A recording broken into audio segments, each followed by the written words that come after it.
Ravi de vous avoir avec nous en direct et avec nos auditeurs, vous particulièrement évidemment.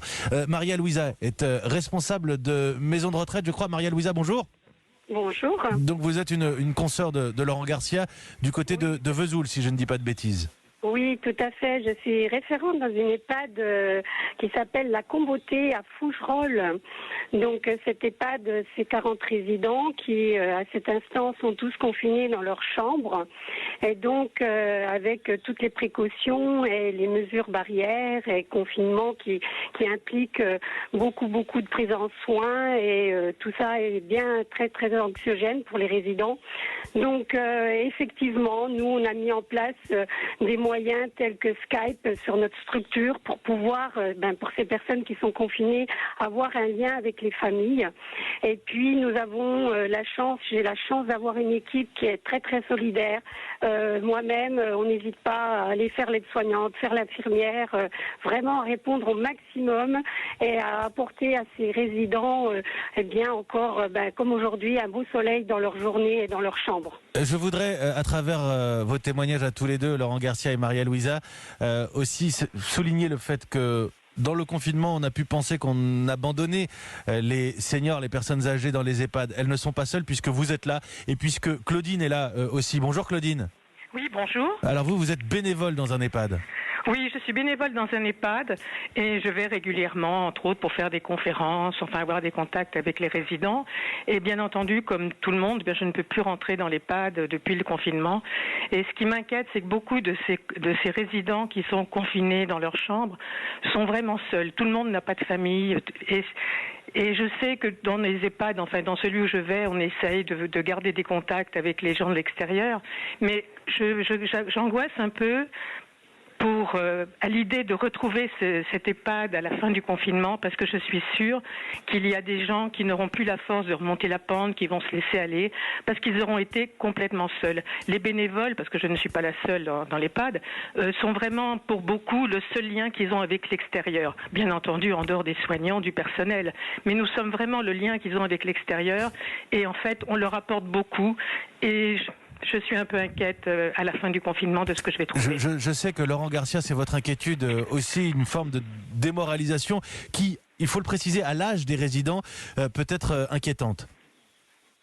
Oui, complètement. Après, je pense qu'il faut être imaginatif et proposer d'autres choses. Mais c'est vrai que la fin du confinement m'inquiète, oui, énormément, parce que les résidents en chambre mangent moins, sont peut-être plus déprimés qu'auparavant. Et c'est difficile, du coup, il faut de l'imagination, il faut créer d'autres choses, comme des repas porte à porte. Moi, ils restent dans leur chambre, mais les portes sont ouvertes au moment du repas et ils peuvent discuter entre eux, en criant un peu, j'avoue, mais ça met de l'ambiance, ça fait rire, c'est... La vie de confiné, et je salue encore le travail de notre consoeur Florence Aubenas, mais c'est ça que vous nous racontez, c'est l'intérieur de cet espace clos. Aujourd'hui, Maria-Louisa, vous constatez simplement ce que disait Laurent Garcia, par exemple, sur l'alimentation des personnes âgées. Est-ce que vous aussi, vous constatez cela ?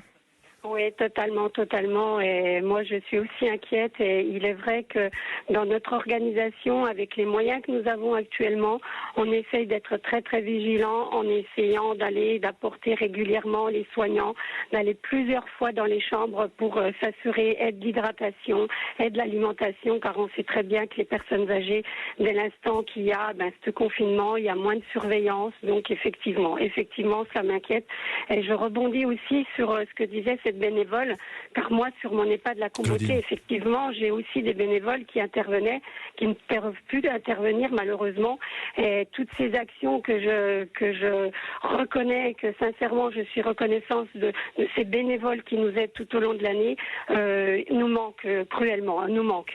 Et je rebondis en disant merci et surtout revenez dans les moments où l'après-confinement, on aura besoin de vous. On met en place tous les moyens, c'est le personnel qui est sur le premier plan pour les petits besoins que donnaient les bénévoles.